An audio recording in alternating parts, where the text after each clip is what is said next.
بسم اللہ الرحمن الرحیم۔ مجھے یہ حکم دیا گیا جی کہ اپنی اس کتاب کا تھوڑا سا خلاصہ سا پیش کر دوں اور اس کے بعد آپ لوگوں کے حملوں کے لیے تیار رہوں۔ یہ کتاب جو ہے یہ ایک حادثے سے وجود میں آئی تھی۔ جب میں عملی زندگی میں داخل ہوا تو کچھ 6-7 مہینے ایسے تھے کہ میں مشکلات کی وجہ سے سو بھی نہیں سکتا تھا۔ تو میں اپنے استاد مولانا امین احسن اصلاحی کے پاس حاضر ہوا اور میں نے کہا جی کہ یہ میرا مسئلہ ہے کہ میں کیا کروں۔ تو انہوں نے فرمایا کہ میں نے ہمیشہ جب بھی کوئی مشکل پیش آتی ہے قرآن کا مطالعہ کیا تو بس میرا مسئلہ حل ہو جاتا ہے۔ میں نے اسے علماء کی جو خوش عقیدتی ہوتی ہے اس پر محمول کیا، لیکن بہرحال عمل کیا اس کے اوپر۔ گھر آ کے میں نے قرآن مجید کا مطالعہ شروع کیا اس نظر سے کہ میرے اس مشکل مسئلے کا کیا حل کرتا ہے۔ تو سورہ البقرہ میں ایک فریز ہے کہ واللہ رؤوف بالعباد، اللہ تعالیٰ اپنے بندوں کے ساتھ رؤوف ہے۔ اردو تفاسیر میں صرف میرے علم کی حد تک مولانا اصلاحی نے یہ جملہ لکھا ہے کہ رؤوف کے معنی مشکلات سے نکالنے والے کے ہوتے ہیں۔ میں سوچ رہا ہوں کہ اللہ تعالیٰ مشکلات سے نکالنے والے ہیں اور میں مشکلوں میں پھنسا ہوا ہوں، تو یہ کیسی بات ہے۔ یہاں سے اس کتاب کا سفر شروع ہوا اور پھر میں نے قرآن مجید کی یہ حکمت تلاش کی کہ رؤوف اس کے باوجود وہ ہے کہ انسانوں کو مشکل میں ڈالے تب بھی وہ رؤوف ہے۔ تو اب پھر اس کا مطلب ہے کہ مشکلوں میں ڈالنا دراصل صفت رؤوف کا اظہار ہے۔ تو پھر یہ کتاب کا مواد میں نے قرآن مجید ہی سے اکٹھا کیا۔ وہ تو آپ جانتے ہوں گے کہ فکر فراہی میں قرآن اور سنت مرکزی حیثیت رکھتے ہیں۔ تو یہ کتاب اس طرح سے وجود میں آئی۔ پہلے بہت جو اس کا پہلا ایڈیشن تھا بڑا مختصر سا تھا، کیونکہ وہ میری ابتدائی دریافتیں تھیں اور پھر کتاب بنتی چلی گئی۔ اس کتاب کے 6 بڑے حصے ہیں۔ پہلے حصے میں بنیادی باتیں ہیں، یہ جو ہمارے ہاں مذہبی طور پہ غلط فہمیاں پائی جاتی ہیں ان کے ازالے کے لیے کہ ایک یہ دنیا کا اصل اس کی اسکیم کیا ہے، قرآن مجید ورلڈ ویو کیا دینا چاہتا ہے کہ یہ دنیا بنی کیوں ہے، اس کا مقصد کیا ہے۔ تو تمہید میں نے یہ باتیں کہی ہیں، اس میں چند چیزیں اشارہ کر رہا ہوں کہ یہ دنیا عدل کی جگہ نہیں ہے۔ ایسا نہیں کہ آپ نیکی کریں تو آپ کے ساتھ نیکی ہو، ایسا نہیں کہ آپ نیکی کریں اور اللہ تعالیٰ رزق کے دروازے کھول دیں، ایسا نہیں ہے کہ آپ نیکی کریں اور آپ کے اوپر کوئی بیماری نہیں آئے، یہ دارالعدل نہیں ہے۔ تو رؤوف کا جو تعلق میں نے سمجھایا کہ میرے اوپر مشکلیں آئیں اور وہ کہہ رہا ہے کہ میں مشکلات سے نکالنے والا ہوں، تو اس کا ایک نقطہ یہ ہے کہ یہ دنیا عدل کی جگہ نہیں ہے، امتحان کی جگہ ہے۔ دوسری چیز جو اہم اس کے اندر ہے کہ اس کو کمرہ امتحان سمجھنا چاہیے، رہنے کی جگہ نہیں سمجھنا چاہیے۔ کمرہ امتحان کا مطلب ہے کہ آپ کسی طرح سے نقل کر کے پوچھ کے محنت کر کے پڑھ کے لکھ کر کسی طرح سے پاس ہو جائیں، تو کمرہ امتحان ہے۔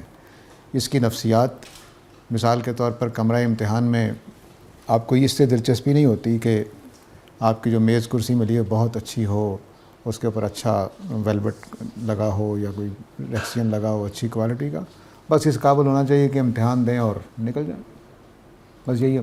کرسی ہل رہی ہو، میز ہل رہی تو ہم کہہ دیں گے جی بدل دی، بس اس سے زیادہ کچھ نہیں۔ لیکن اگر کوئی بچہ امتحان دیتے ہوئے اس بحث میں پڑ جائے کہ جی صوفے بڑے شاندار ہونے چاہیے اور آگے رکھی ہوئی ڈیسک تو شاندار ہونی چاہیے، میں پیپر ہی نہیں دوں گا، تو کمرہ امتحان میں نہیں آیا، کہیں اور غلط جگہ پہ آ گیا ہے۔ تو اس طرح کی کچھ چیزیں میں نے پہلے حصے میں۔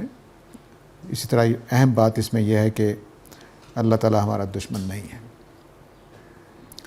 جو بھی اللہ تعالیٰ دنیا میں آزمائشیں بھیجتے ہیں، وفات کی صورت میں، مال کی کمی کی صورت میں، کسی چوٹ لگنے کی صورت میں، کوئی نقصان ہونے کی صورت میں، سب ایک خدا کی محبت اور اس کی اپنائیت کی وجہ سے، امتحان کی وجہ سے ہے۔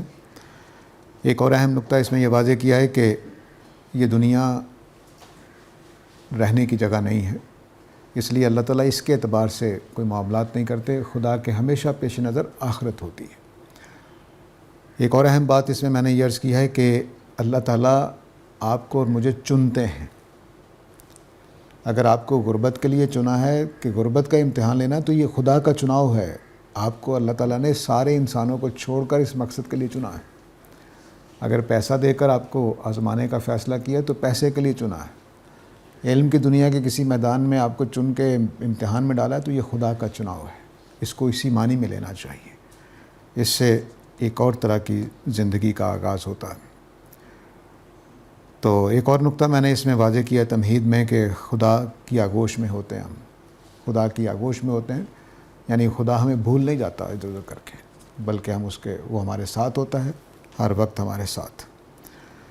اسی طرح یہ نقطہ بھی میں نے اس میں واضح کیا ہے کہ سارے نہیں دہرا رہا، وہ آپ پڑھ کے آئے ہیں، چیزوں کے دو پہلو ہوتے ہیں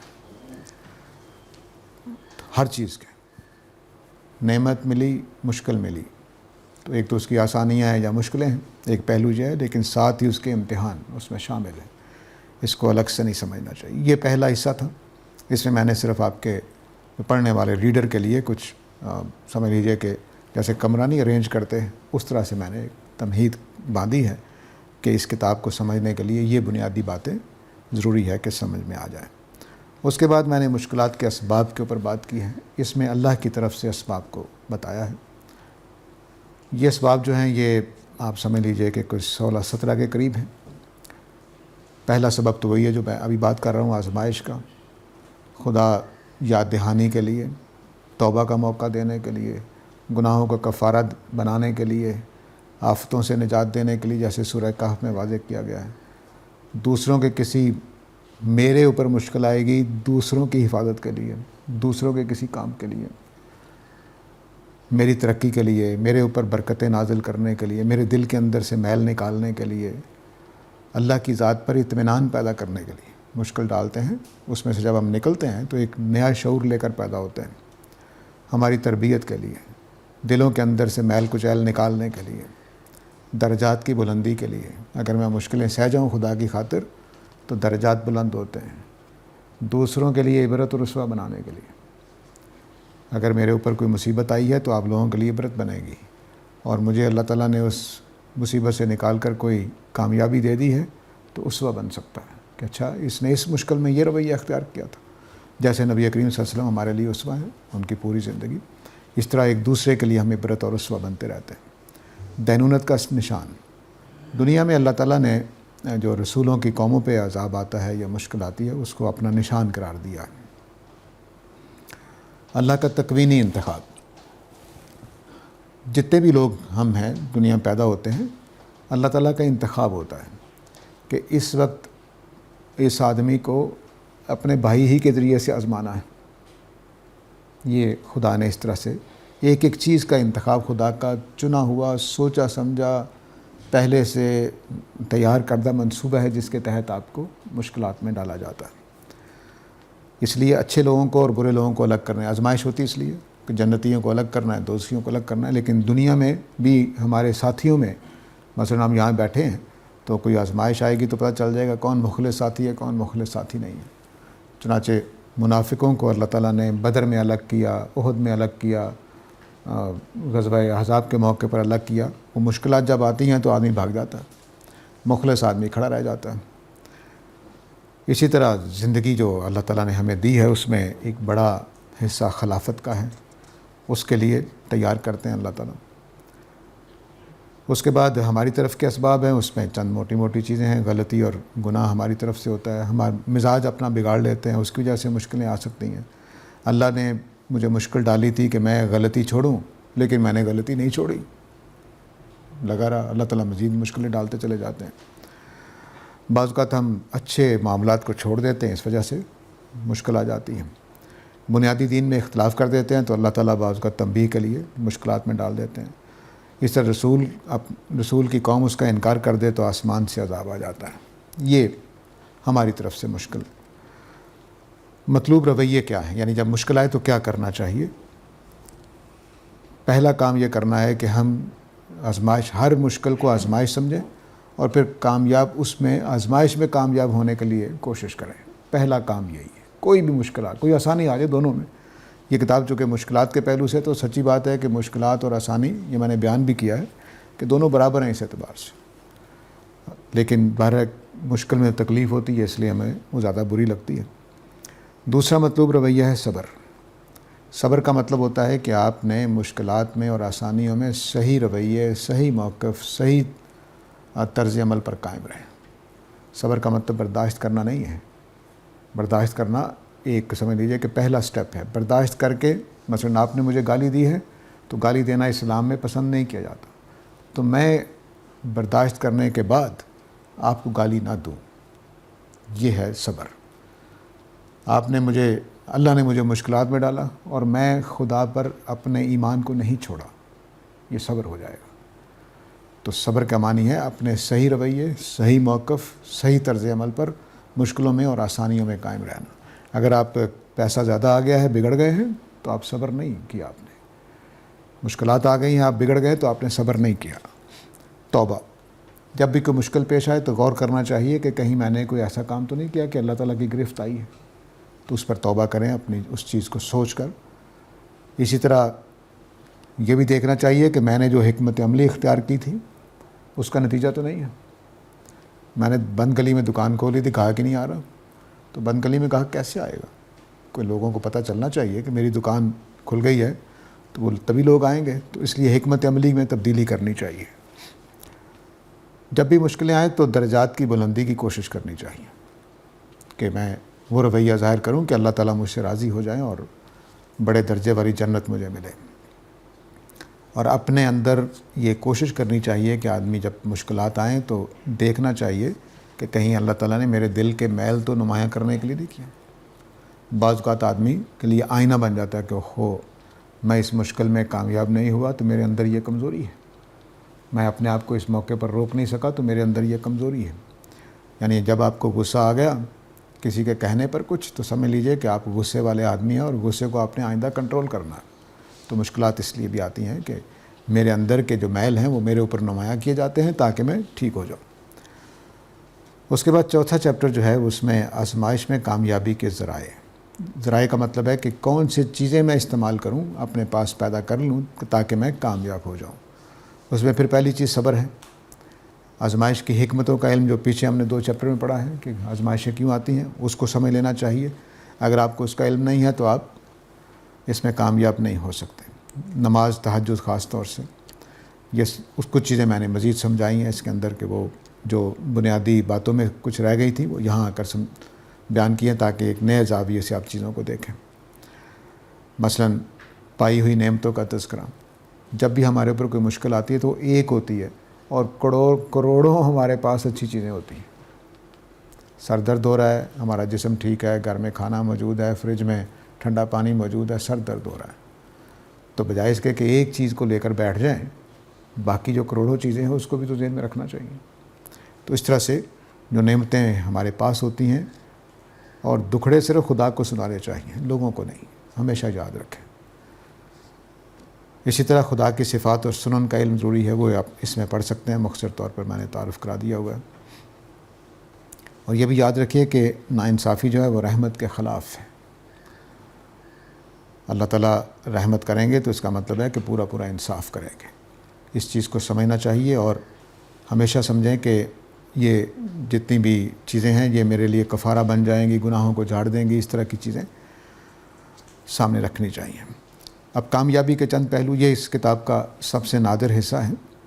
لوگ کامیابی اس کو کہتے ہیں، پیسے والے ہو گئے، دولت مند ہو گئے، مشکلیں دور ہو گئیں، کاروبار بہت کامیابی سے چلنے لگ گیا، سارے رشتہ دار محبت کرنے لگ گئے، بیگم بھی راضی ہو گئی، شوہر بھی راضی ہو گیا.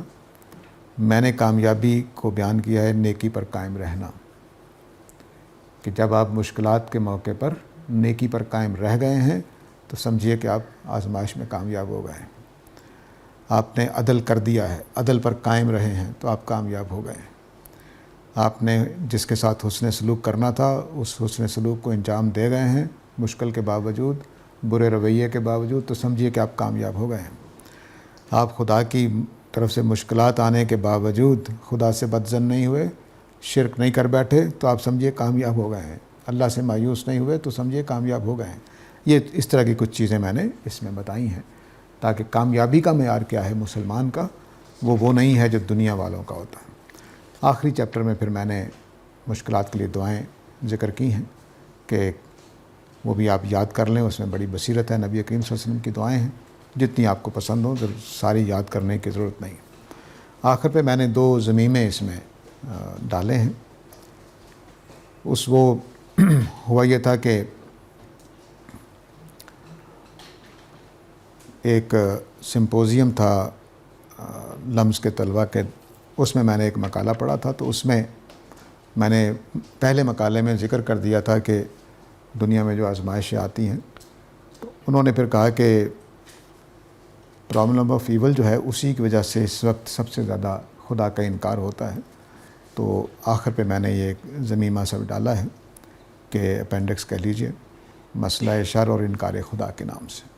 اس میں نے اس موضوع پر بات کی ہے کہ مشکلات کی وجہ سے خدا کا انکار نہیں کرنا چاہیے, اس کے کیا دلائل ہیں, اس کے کیا پہلو ہیں. اب میں سوالات کے لیے حاضر ہوں. خلاصہ میں نے کر دیا ہے. عام طور پر دنیاوی امتحانات میں ہوتا ہے سب اسٹوڈنٹس کو ایک ہی ٹائم دیا جاتا ہے امتحان کے لیے, لیکن اس دنیا کے امتحان میں جو اللہ تعالیٰ نے برپا کی اس میں سب کی ٹائم لیمٹ ڈفرینٹ ہے. اور دوسرا اسی کے ریلیٹڈ ہے کہ کویشچن پیپر بھی سب اسٹوڈنٹ کا سیم ہوتا ہے, لیکن اس میں سب کے سوالات مختلف ہیں. ہاں دیکھیے, امتحان کی نوعیت پر فرق ہوتا ہے. اور پھر مثال کے طور پر ہمارے زمانے میں تمام امتحانات 3 گھنٹے کے ہوتے تھے. اب ہم نے یونیورسٹیوں میں پڑھا کر دیکھا ہے کہ 90 منٹ کا بھی ہوتا ہے, 60 منٹ کا بھی ہوتا ہے, آپ کا کوئز ہو تو 5-10 منٹ کا بھی ہوتا ہے. تو امتحان کی نیچر بتاتی ہے کہ میں نے کتنا ٹائم دینا ہے. دوسری بات یہ کہ سبجیکٹ میٹر جو ہے وہ بتاتا ہے کہ کیسا امتحان لینا ہے. تیسری بات یہ ہے کہ آپ لے جانا کہاں چاہ رہے ہیں امتحان کے بعد, وہ بتاتا ہے.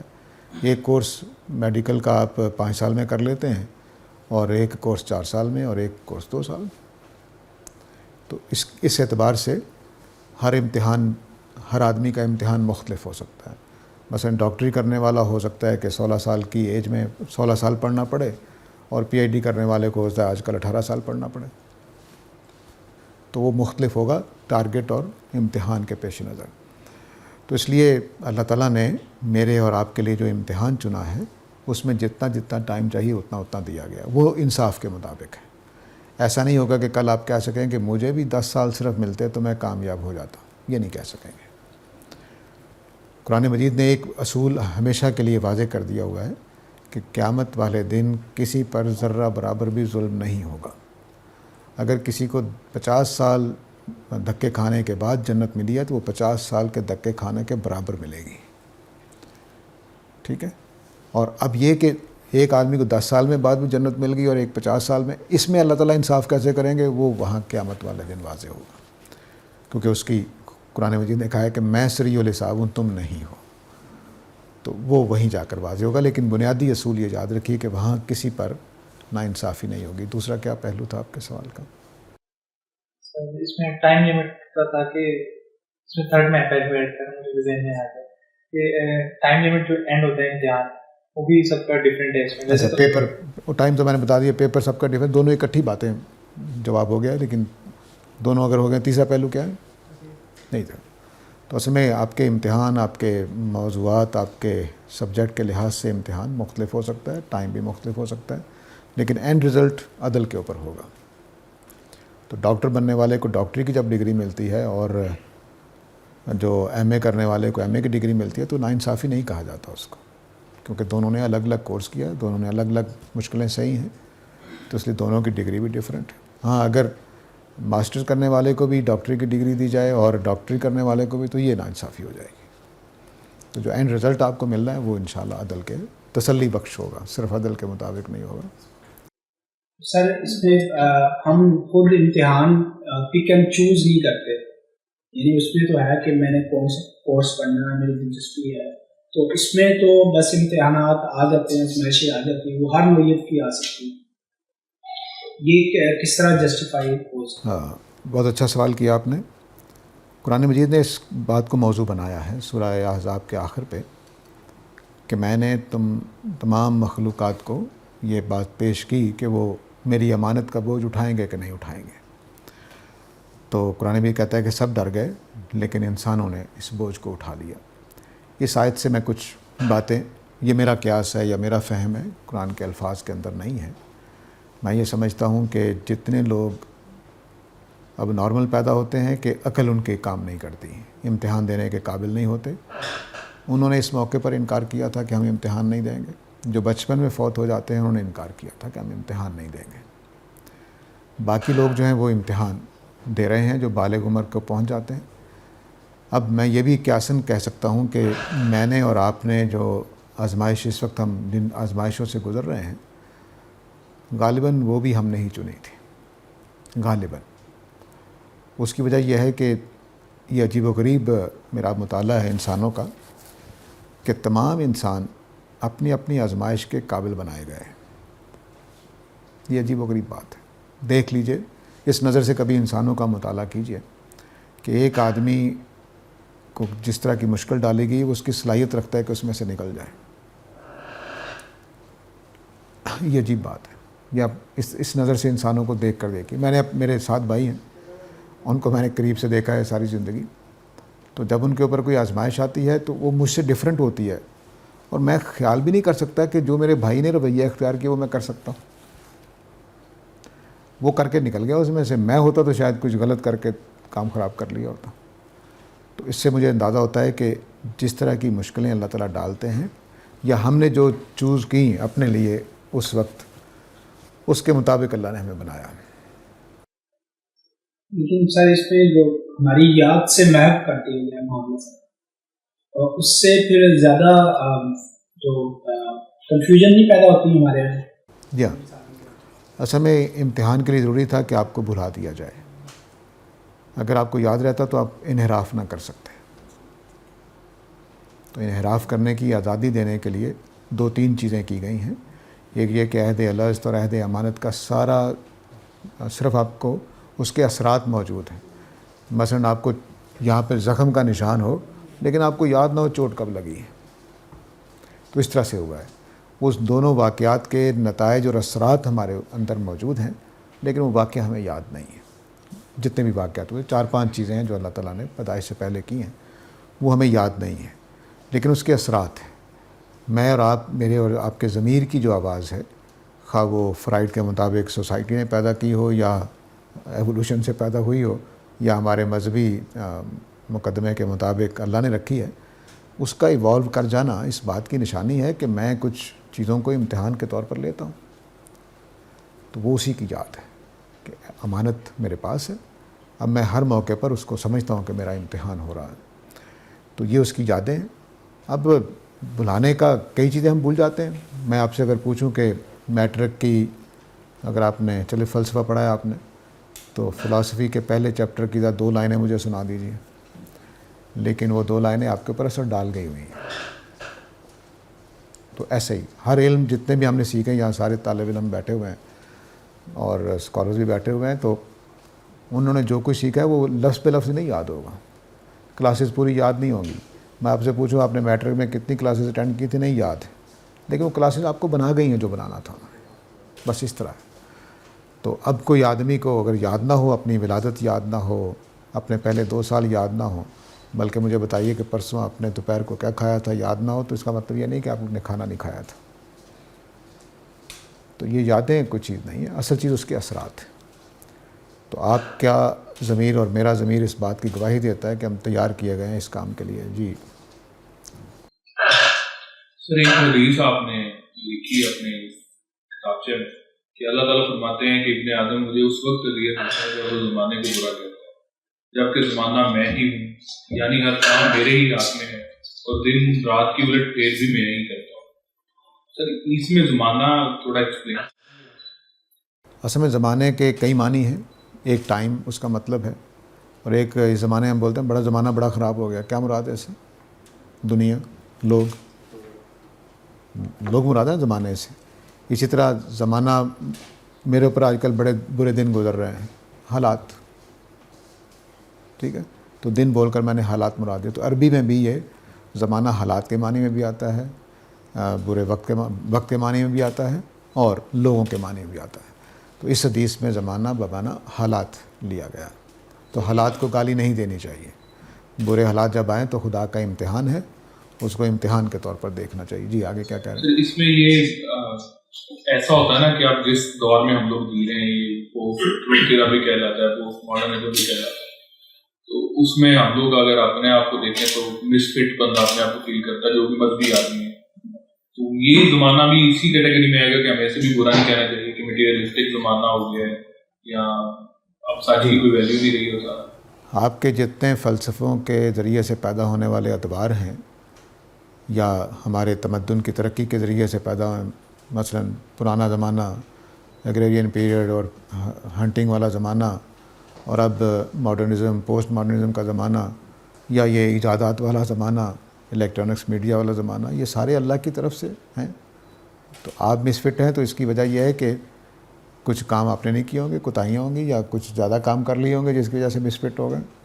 کیونکہ زیادہ پڑھ جائیں تب بھی آدمی مس فٹ ہو جاتا ہے، اور کم پڑھے تب بھی مس فٹ ہو جاتا ہے. تو یہ دونوں حالات ہو سکتے ہیں. اس کی ذمہ دار اللہ تعالیٰ ہی زمانہ. جی، جو کچھ ہو رہا ہے اس کے ذمہ دار اللہ تعالیٰ ہے، لیکن جو کچھ آپ کر رہے ہیں اس کے ذمہ دار آپ. لیکن میں تو جو کچھ بھی کروں گا وہ تو اللہ تعالیٰ کے بنائے ہوئے حالات کے تابع رہ کے کروں. حالات کے تابع نہیں، آپ اپنے جگہ پہ آزاد بھی ہیں. حالات کے تابع اللہ تعالیٰ اپنی طرف کر لیں گے. آپ نے ان حالات میں کیا کیا وہ آپ کا مسئلہ ہے، وہ پوچھا جائے گا آپ سے. جیسے آپ نے پہلے کہا کہ سارا پہلے پری پلانڈ ہے، مطلب ایک منصوبے کے تحت انسان کو امتحان میں ڈالا جاتا ہے.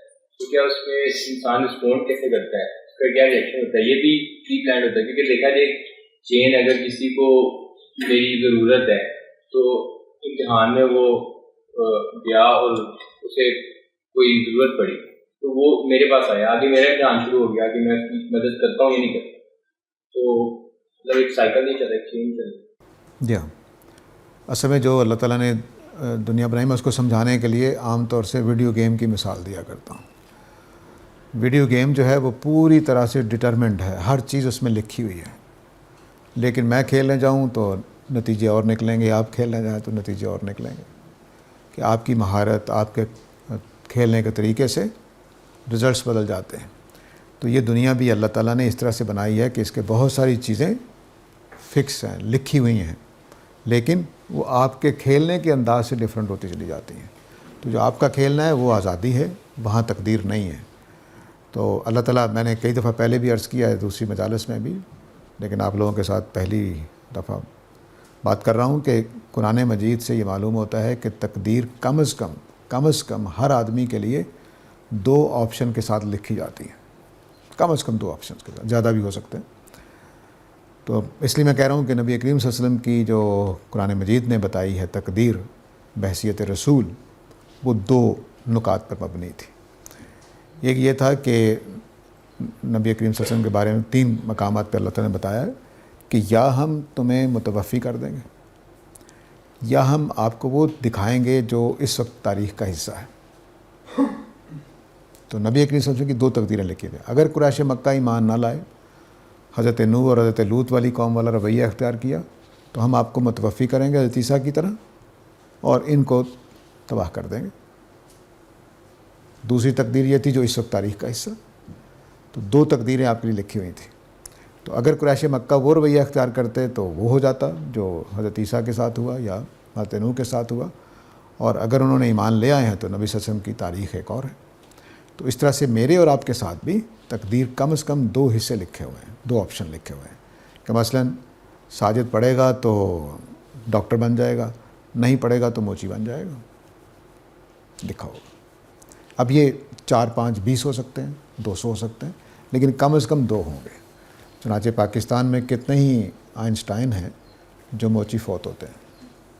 اللہ نے پیدا کیا ہوتا ہے انسٹائن صلاحیت کے اعتبار سے, لیکن ماں باپ اسکول میں داخل نہیں کراتے ہیں, اور داخل بھی کراتے ہیں تو ہماری یونیورسٹیوں میں جا کے ویسے ہی وہ بیچارہ موچی اور جلاحا ہی بنتا ہے. تو یہ تقدیر اس طرح سے لکھی ہوئی. تو سارا ڈٹرمنٹ ہے, حالات ڈٹرمنٹ ہیں, آپ کا رویہ ڈٹرمنٹ نہیں ہے. تو آپ حالات کے تحت جو کام کریں گے اس کے لحاظ سے اللہ نے لکھا ہوتا ہے, کیونکہ اللہ کو پتہ ہے کس نے یہ رستہ اختیار کرنا ہے, اس کے مطابق پھر آگے تقدیر لکھی ہوئی ہے. قرآن مجید میں یہود کے بارے میں لکھا ہوا ہے کہ اس میں ان کے علمی رویے پر سورہ بقرہ میں جیسے کہ ہے کہ ان کو یہ کہا جا رہا ہے کہ اپنا علمی رویہ درست کریں, اور یہ بھی بتایا کہ یہ بڑا ایک مشکل کام ہے. تو علم کی دنیا میں اس میں دو چیزیں اللہ تعالیٰ نے کہی ہیں کہ اس سے نپٹنے کا آپ کے پاس جو ہے وہ دو چیزیں ہیں جو اس میں مدد دیں گی. ایک صبر کا ہے, دوسرا نماز کا ہے. اس میں نماز تو وہ پڑھ ہی رہے تھے, پہلے بھی پڑھ رہے ہوں گے, اس میں صبر تو معلوم ہو جاتا ہے کہ آپ نے رویہ درست رکھنا ہے, لیکن نماز سے وہ کس طرح مدد حاصل کر سکتے ہیں. ظاہر ہے وہ ہمارے لیے بھی سبق ہے کہ آپ کے لیے اگر اس طرح کی کوئی مشکل آ جائے تو علمی لحاظ سے ہو تو آپ نے درست رویہ کس طرح رکھنا ہے. نماز جو ہے وہ کچھ چیزیں پیدا کرتی ہے. مثلا نماز آپ کے اندر تقوی پیدا کرتی ہے, تو حق بات کو ماننے کے لیے تقوی کی نہایت زیادہ ضرورت ہے. اگر آپ کے پاس تقوی نہیں ہے تو آپ حق بات نہیں مانیں گے. تو نماز خدا کی یاد دہانی پیدا کرتی ہے, خدا کی یاد دہانی سے تقوی پیدا ہوتا ہے, تقوی سے پھر آدمی حق بات ماننے والا بنتا ہے.